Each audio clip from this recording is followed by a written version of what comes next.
आपने हृदय चित्त से, अपने मन से अगर भगवान का भजन किया है, और सुन लें जितने भी सालासर बालाजी के धाम में बैठकर कथा श्रवण करने वाले हैं, बड़े प्रेम से सुना श्रवण करें कि पितृ पक्ष में कथा श्रवण कर रहे हो। पहले तो मन से ये निकाल देना कि पितृपक्ष खारे दिन होते हैं। कई लोग कहते हैं पितृपक्ष में फ्रीज मत लाओ, श्राद्ध चल रही है अभी ये काम मत करो, श्राद्ध चल रही है अभी ये मत करो। एक बात बताओ रे भैया, और जितनी भी जीजियां बैठी है ना सालासर में, अरियो राजस्थान वाली, जरा एक बात अच्छे से बताओ, तुमने नया मकान बनाया और तुम्हारे बुजुर्ग माता पिता के सामने उस मकान में तुम प्रवेश कर जाओगे तो माता पिता खुश होंगे कि दुखी होंगे? जम के बोलो जरा। खुश हो। और जब वो चले गए उसके बाद तुमने मकान में प्रवेश किया, तो मकान में प्रवेश किया तो प्रवेश करने पर बहुएं क्या बोलेंगे? अगर मम्मी होती ना तो बहुत अच्छा लगता, उनको पापा होते ना तो बहुत अच्छा लगता, भाई जी आते ना और भैया जी होते तो बड़ा आनंद आता, उनको बड़ी प्रसन्नता होती। क्यों? क्योंकि वो होते और उनके सामने हम प्रवेश करते तो उसका एक आनंद दूसरा होता, उसका एक उमंग दूसरी होती, उसका एक रसतत्व दूसरा होता। पर शिव महापुराण की कथा यही कह रही है, भगवान शंकर का संवाद यही कह रहा है कि 16 श्राद्ध में ऐसा नहीं है कि कोई पुण्य का कार्य नहीं करना चाहिए, या ये मत करो, या फ्रिज मत लाओ, या नया मकान मत लाओ, या प्रॉपर्टी का सौदा मत करो, या ये मत करो, वो मत करो। अगर कोई महाराज जी आपको मना कर रहे हैं और कह रहे हैं कि श्राद्ध पक्ष में ये नहीं करना चाहिए, वो नहीं करना चाहिए, तो उनको समझा दो, अगर पितृ हमारे पूर्वज हैं, अगर हमने कोई सौदा करा है, हम कोई सामग्री लेकर आए हैं, कोई पुण्य का कार्य कर रहे हैं, कोई अच्छा कार्य कर रहे हैं और हमारे पितृ हैं, तो ये निश्चित है कि 16 श्राद्ध में हम कोई कार्य करेंगे तो हमारे पूर्वज बड़े खुश होकर हमको आशीर्वाद प्रदान करेंगे। श्राद्धों के लिए, पितरों के लिए कई लोग बहुत डरा रहे हैं, बहुत डरा देते हैं कि तुम्हें ऐसा करना ही पड़ेगा, पिंडदान तो तुम्हें देना ही पड़ेगा, तुम ये नहीं करोगे तो ऐसा हो जाएगा, तुम 16 श्राद्ध में ऐसा दान करो, ऐसा ये करो, ऐसा वो करो। निवेदन है, शिव महापुराण की कथा कहती है बड़ी मस्ती में अपनी जिंदगी जियो, बड़ी मस्ती में जियो, अपने जीवन को सार्थक करने के लिए करो। आप तर्पण करना है तर्पण करो, पिंड करना है पिंड करो, गया जी करना है गया जी करो, ब्रह्म कपाली करना है ब्रह्म कपाली करो, तुम्हारा मन पड़े जो करो। पर सबसे बड़ा आनंद यही है कि कैसे भी हम अपने, चाहे पितृ हो चाहे देवता हो, हम उनका गुणगान, उनका स्मरण हृदय चित्त से करें।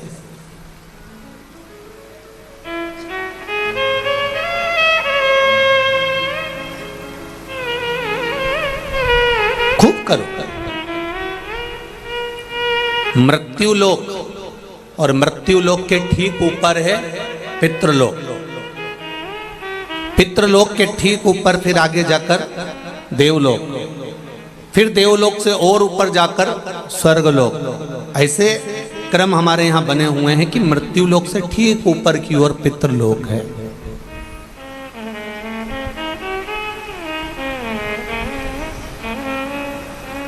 स्वयं अंतरिक्षी ने राजा निमि को पितरों की महत्वता समझाई थी।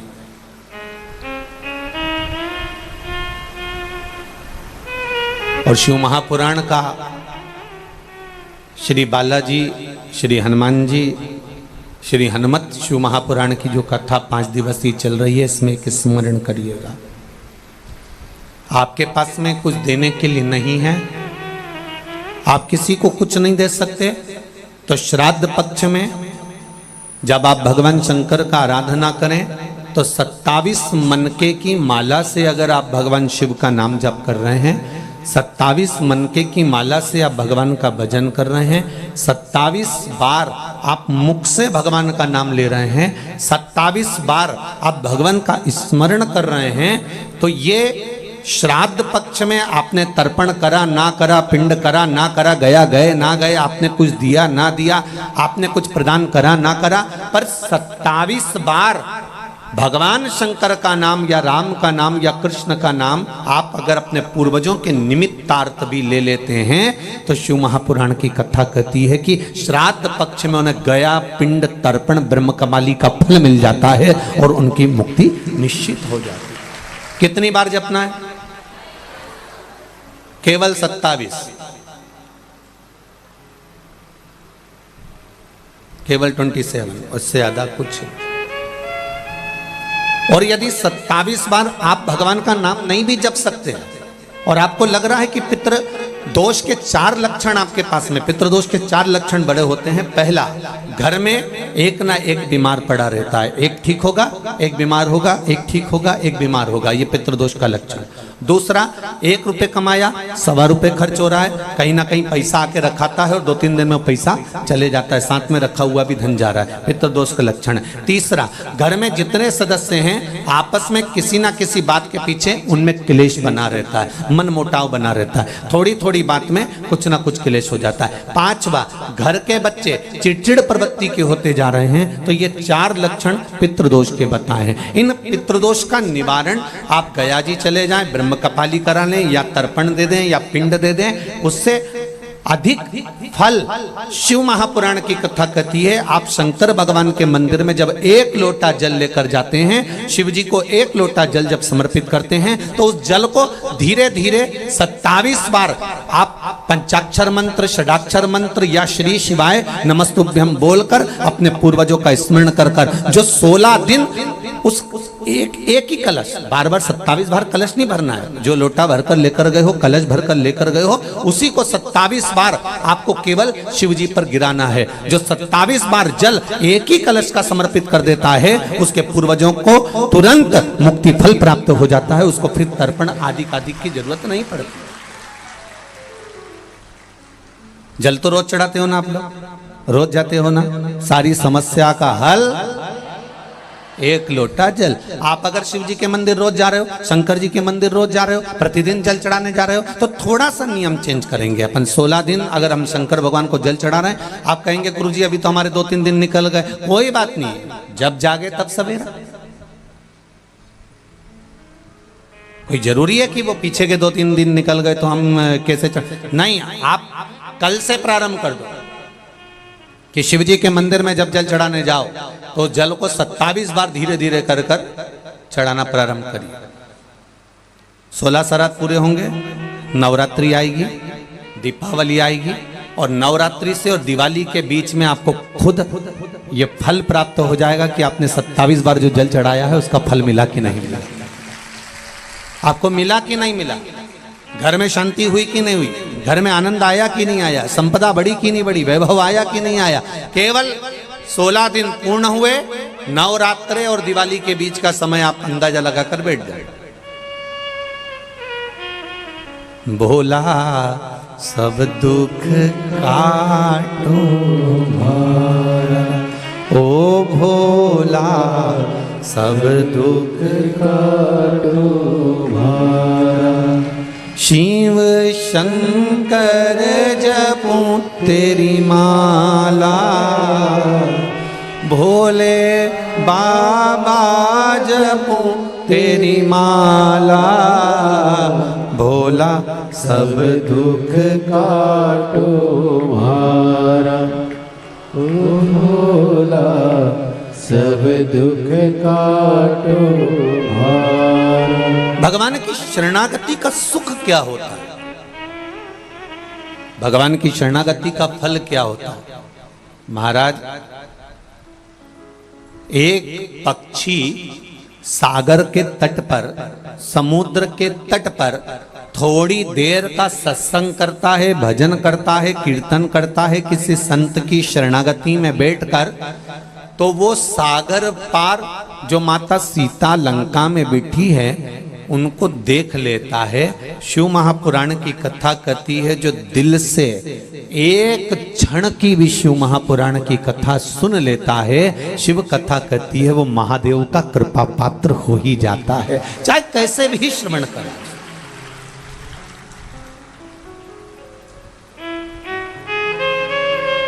आप दिल से बस उसको स्मरण करो। 27 बार नाम ले लो या 27 बार जल समर्पित कर लो या 27 मनके की माला से स्मरण कर लो।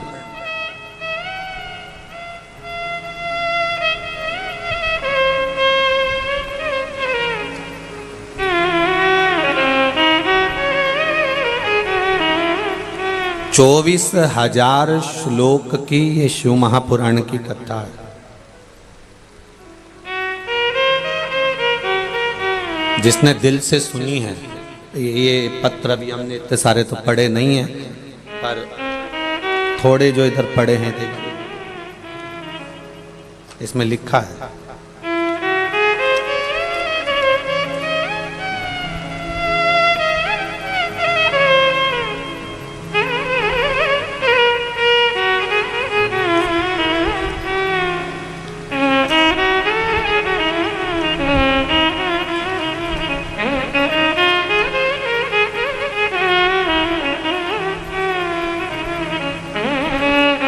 गुरुजी, मेरा नाम सुदेश कंवर है।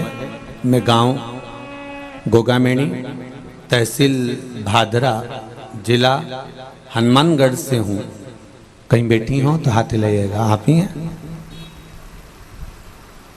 गुरुदेव, मेरी शादी को 18 साल हो गए थे। बाबा की कृपा, आपने कहा था गुरुदेव कि लॉकडाउन में आपने एक बात कही कथा में, मैंने डॉक्टर को 18 साल में खूब दिखाया। 12 साल की एक बेटी मेरी पहले की थी, उसके बाद में मेरे यहाँ कोई 12 साल के बाद कोई संतान नहीं हुई। डॉक्टर ने मना कर दिया था कि अब संतान का सुख नहीं है। घर में पुत्र हो ये भाव मन में लिया गुरुदेव। और एक बार आपकी कथा थोड़ी सी सुनी। आपने सफेद आंकड़े की जड़ का प्रयोग बताया था, लेकिन हमें लॉकडाउन में बाहर नहीं निकलने दिया और हम वो सफेद आंकड़े की जड़ नहीं ले पाए। तो हमने जिस फोन पर आपकी कथा सुन रहे थे उसी को आदर्श मानकर 10 फरवरी 2021 को बाबा की कृपा से हमने जिस फोन पर आदर्श मानकर यही विचार करा कि बाबा अगर आप सच्चे हो और शिव महापुराण की कथा यदि हमने श्रवण करी है तो हमारी गोद भर देना बाबा। और बाबा की कृपा से 10 फरवरी 2021 को हमारे यहाँ पुत्र रत्न की प्राप्ति हुई है। ले आओ, जल्दी लाओ।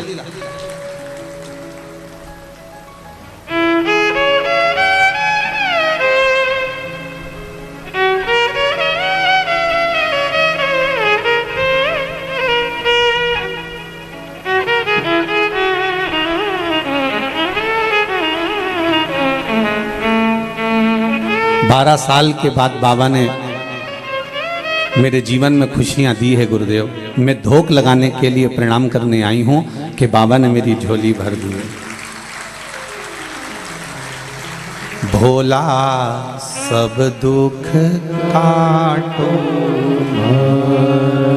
ओ भोला सब दुख काटो, शिव शंकर जपू तेरी माला, भोले बाबा जपू तेरी माला। जल्दी आओ, जल्दी आओ। भोला सब दुख काटो मारा, भोला सब दुख काटो मारा।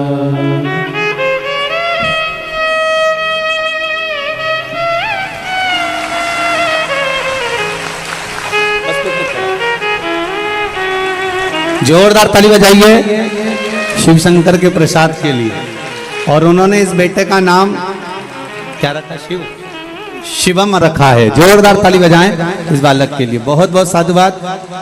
मेरा बाबा जब भी देता है बड़े आनंद में देता है।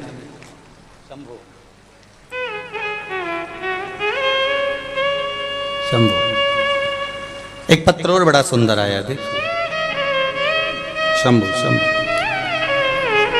पवन कुमार, सुनीता जी जाजू, नागौर राजस्थान से आई है। कहीं बैठी हो तो हाथ हिलाएंगे आप ही। श्री शिवाय नमस्तुभ्यं। आपने जो बिलपत्र पर शहद का उपाय बताया था गुरुदेव, उस उपाय को करने से मेरे दोनों बच्चे आए हुए, दोनों आए साथ में, दोनों बच्चे सीए फाइनल में पास हो गए हैं। बाबा की कृपा, बाबा को प्रणाम करने आए हैं। माइक पहुंचाइए, माइक पहुंचाओ, जल्दी पहुंचाओ।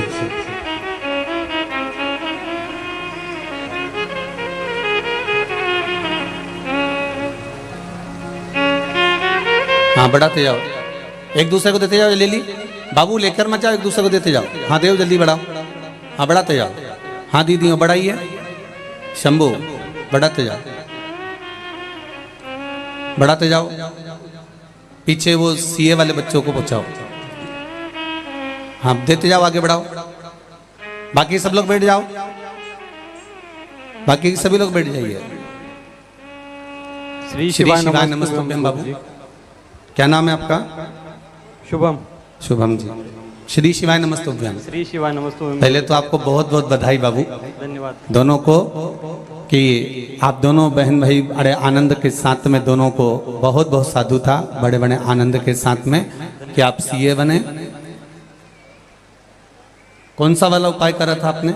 सर बीलपत्री पे वो जो शहद लगाकर और भोलेनाथ के ऊपर चिपकाने का वो उपाय किया था। हर एग्जाम से पहले चिपका कर जाते थे और प्रत्येक एग्जाम में पास हुए, दोनों पास। बस बाबा की कृपा हो। बहुत बहुत साधुवाद, बहुत बहुत बधाई। बैठिए। श्री शिवाय नमस्तुभ्यं। नमस्तुभ्यं। और गुरुजी जी, ऑफिस का भी अभी इनॉग्रेशन हुआ है अप्रैल के अंदर जी, बधाई आपको, बहुत बहुत बाबा की कृपा हो। बेटी आप भी ठीक हैं? बधाई आपको बहुत बहुत। बैठिए। श्री शिवाय श्री शिवाय नमस्तुभ्यं। नमस्तुभ्यं। बहुत बहुत बधाई आपको। भोला सब दुख काटो मारा, ओ भोला सब दुख काटो मारा। शिव शंकर जपो तेरी माला, भोले बाबा जपो तेरी माला। भोला सब दुख काटो मारा, ओ भोला सब दुख काटो मारा। महाराज शिव पुराण कह रहे हैं, भगवान देवादिदेव महादेव का पावन चरित्र कह रहा है। एक देवराज नाम का ब्राह्मण, जिसने जीवन भर कोई अच्छे कर्म की ओर लगा ही नहीं,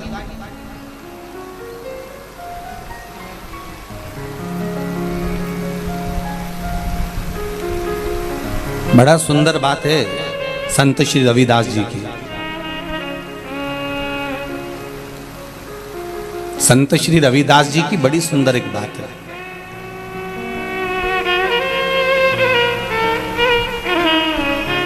संत श्री रविदास जी महाराज कहते हैं,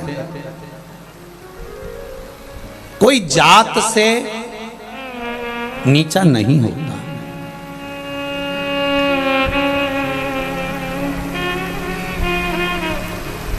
संत श्री रविदास जी कहते हैं कि कोई जात से नीच नहीं होता, कोई जात से नीचा नहीं होता। एक चर्मकार, चमड़े का जूता बनाने वाले संत श्री रविदास जी कहते हैं कि कोई जात से, बिरादरी से, वर्ण से नीचा नहीं होता। संत श्री रविदास जी कहते हैं कि कोई ऊंची जगह पर ऊंचे बैठने वाले भी जब नीच कर्म कर जाते हैं तो वो भी नीच कहलाने लगते हैं, वो भी नीचा कहलाने लगते हैं। कोई जरूरी नहीं है कि वो ये नीचा वर्ण में पैदा हो गया या अन्य वर्ण में पैदा हो जाए तो वो नीचा होगा। नहीं नहीं नहीं, आप किस कर्म को, शिव महापुराण की कथा करिए। देवराज नाम का ब्राह्मण, जो ब्राह्मण के घर में जन्म लिया, ब्राह्मण कुल में जन्म लिया, ब्राह्मण के अंतर्गत जन्म लिया, जिसके माता पिता ने श्रेष्ठ संस्कार देने का प्रयास किया, पर मित्रों की थोड़ी सी संगति उसको जीवन में बर्बाद की ओर ले गई। ताली, थाली और प्याली, ये तीन मित्र व्यक्ति को बर्बाद कर देते हैं। पहले नंबर का काली। प्रसन्नता करने वालों से दूरी बनाकर रखना। जो जितना ज्यादा तुम्हारी प्रसन्नता करेगा, समझ लेना कि तुम्हें चने के झाड़ पे चढ़ा देगा।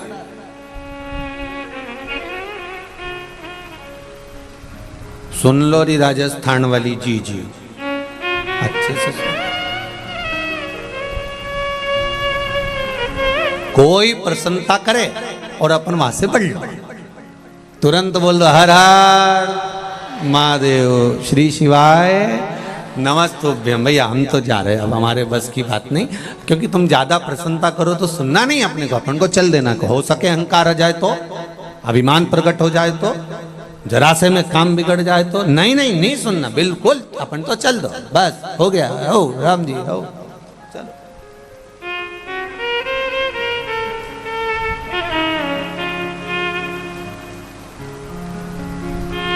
कौन क्या बोल रहा है उससे हमको इस बात से महत्वता नहीं है।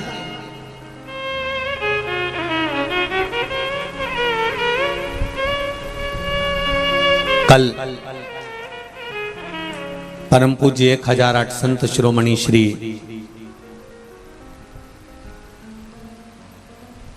द्वारका शारदा पीठ के जगत गुरु शंकराचार्य परम श्रद्धे श्री स्वरूपानंद सरस्वती जी महाराज का शरीर छूटा, देवलोक गमन हुआ। ये व्यासपीठ परम पूज्य गुरुदेव जगत गुरु शंकराचार्य जी के पावन चरणारविंद को श्रद्धांजलि समर्पित करती है। और सबसे ज्यादा नतमस्तकता इस व्यासपीठ से परम पूज्य जगत गुरु श्री स्वरूपानंद सरस्वती जी महाराज के पावन चरणों को करती है, क्योंकि उन्होंने सनातन धर्म में भले दुनिया के लोगों ने उनको कह दिया हो, कई लोगों ने उनका विरोध भी किया हो, कई लोगों ने शब्द पर शब्द भी कहे हो, कई लोगों ने राजनीति के भाव में भी कहा हो, पर यह व्यासपीठ उनको इसलिए बहुत बहुत बहुत श्रद्धांजलि और नमनता करती है, क्योंकि उन्होंने सनातन धर्म के जितने मंदिरों में अन्य देव की मूर्तियां लोग स्थापित करने लगे थे और हमारे सनातन धर्म के देवताओं को पूछना बंद कर दिया था और ना जाने किस किस को मंदिर में लाकर बिठा दिया था, उसका फुल जोर विरोध किया था। इसलिए उन्होंने सनातन धर्म में भले दुनिया कुछ भी कहती रहे, पर उन्होंने उस मूर्त को हटाकर अपने सनातन धर्म को पुनः जीवित किया। इसलिए यह व्यासपीठ नतमस्तक है। ऐसे जगत गुरु शंकराचार्य जी के पावन चरणों में उनकी श्रद्धांजलि को मैं नमन करता हूं, उनके भाव को नमन। प्राण चले गए, देवलोक गमन हो गए, पर वो अपनी बात पर अड़िग रहे कि ये मूर्ति मंदिर के अंदर नहीं चाहिए तो नहीं चाहिए। 33 कोटि देवता छोड़कर तुम ये देवता उनको पकड़ के क्यों ला रहे हो? कौन ने कहा तुम? नतमस्तक है ये व्यासपीठ परम पूज्य जगत गुरु शंकराचार्य श्री राम स्वरूपानंद सरस्वती जी के पावन चरण। अपनी बात पर अडिग रहे, डटे रहे। महाराज यहां चरित्र कर आए। देवराज नाम का ब्राह्मण कुल में जन्म लेकर अगर आप ब्राह्मण कर्म से वंचित हो और आप विचार करते हो कि हम ब्राह्मण और ब्राह्मण कर्म से वंचित हो गए, तो यह श्रेष्ठता नहीं है हमारा।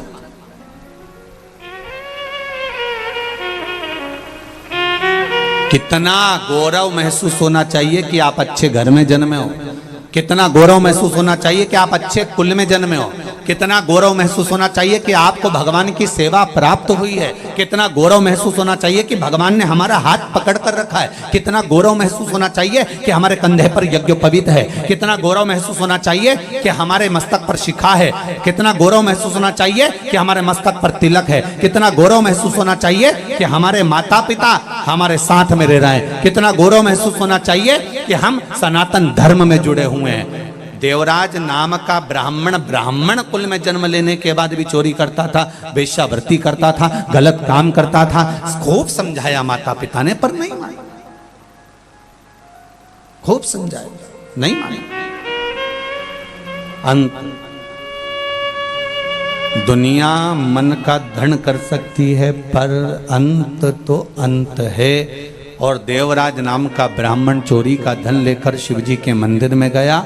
शिव महापुराण की कथा चल रही थी, थोड़ी सी कथा उसके श्रवण शक्ति में, उसके कानों में पहुंच गई।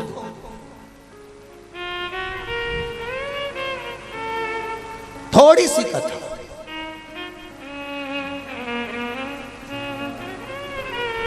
हम मानते हैं कि सालासर जी में कथा हो रही और इतनी जगह नहीं है बैठने की, पर विश्वास है।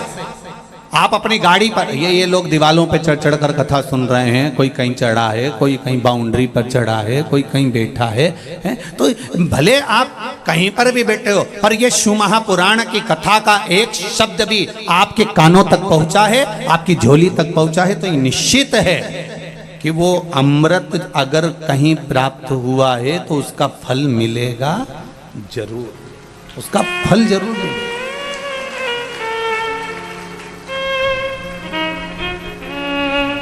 आस्था चैनल के माध्यम से, फेसबुक यूट्यूब के माध्यम से करोड़ों लोग इंतजार कर रहे थे सालासर जी की 5 दिवसीय शिव महापुराण का। करोड़ों, और आप भी जितने बैठे हो ना, सब इंतजार में थे, क्यों कब चलेगी, एक गाड़ी कर लें क्या, चलें क्या, पास में तो हो रही है, 150-200 किलोमीटर तो है, और चलेंगे भी, कथा भी सुनेंगे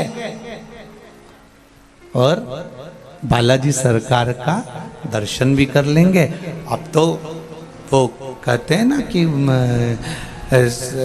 कहते हैं दोनों हाथ कढ़ाई में, तो हाथ तुम सबका मुंडा भी कढ़ाई में हो, तुम शायद नहीं यहाँ पहुंचे हो सुराना।